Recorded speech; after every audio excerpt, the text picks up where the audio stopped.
Hello students, ये question है आपके सामने और इस क्वेश्चन में आपसे कहा गया है कि आपको इस वेक्टर स्पेस की डायमेंशन फाइंड करनी है।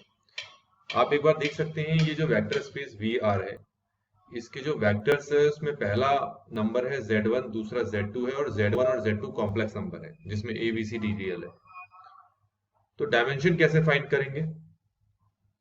तो आपको पता है कि डायमेंशन फाइंड आउट करने से पहले आपको बेसिस सेट फाइंड करने पड़ते हैं और किसी भी सब स्पेस के जो बेसिस सेट होते हैं उनका जो लीनियर कॉम्बिनेशन होता है वो जीरो के इक्वल होता है और जो वेक्टर्स होते हैं वो लीनियरली डिपेंडेंट होते हैं। वो सब आपको पता होगा कि बेस सेट कैसे फाइंड आउट करते हैं। तो यहां पर हम क्या करते हैं कि हमारे पास जो वी आर है उसके वेक्टर्स इस फॉर्म में लिखे होते हैं और इस फॉर्म में लिखे हैं तो आपको z1 और z2 की इक्वेशंस दे रखी हैं। तो सिंपल फंडा होता है इसमें, आप z1 और z2 की इक्वेशन को हमेशा यहां पुट करेंगे। जब भी यहां पर इक्वेशंस दे रखी होती हैं उसको आप यहां पर पुट करें। तो कैसे करेंगे जरा ये देखें। तो आप z1 z2 लिखेंगे। z1 की जगह आप लिखेंगे a प्लस आयोटा b और यहां पर फिर आएगा आपका comma c plus iota d। अब इसको हम कैसे स्प्लिट करते हैं वो इंपॉर्टेंट है, जरा ध्यान से देखना। इसको मैं ऐसे लिख सकता हूं, जरा गौर करें। a comma zero plus iota b comma zero plus zero comma c plus zero comma iota d. अगर सबको जोड़ोगे तो वापस ये इसी फॉर्म में आ जाएगा।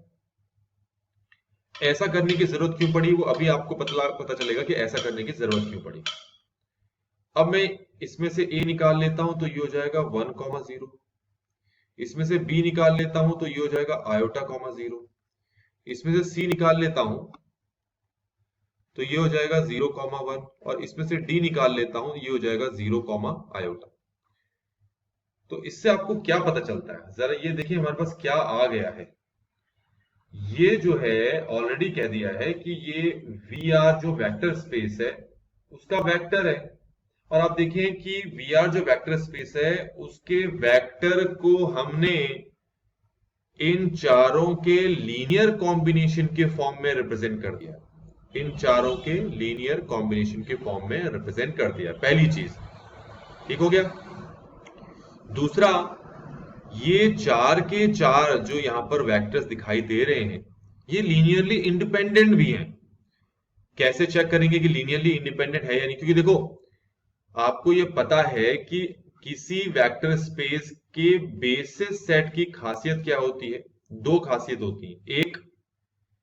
एक वेक्टर्स जो है वो लीनियरली इंडिपेंडेंट होने चाहिए, बेसिस सेट के जो वेक्टर्स हैं वो लीनियरली इंडिपेंडेंट होने चाहिए।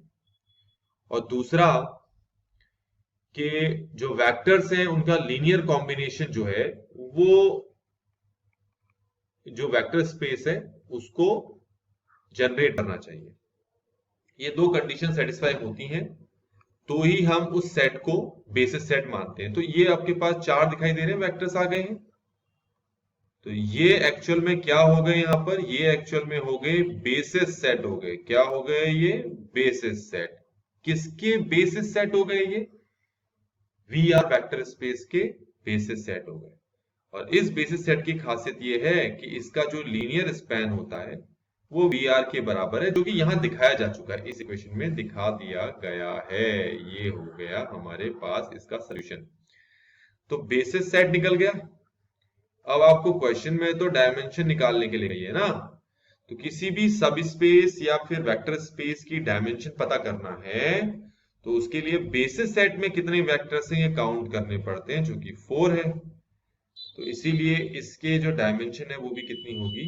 4 होगी। और इस तरीके से ये वाला क्वेश्चन भी यहां पर कंप्लीट हो गया।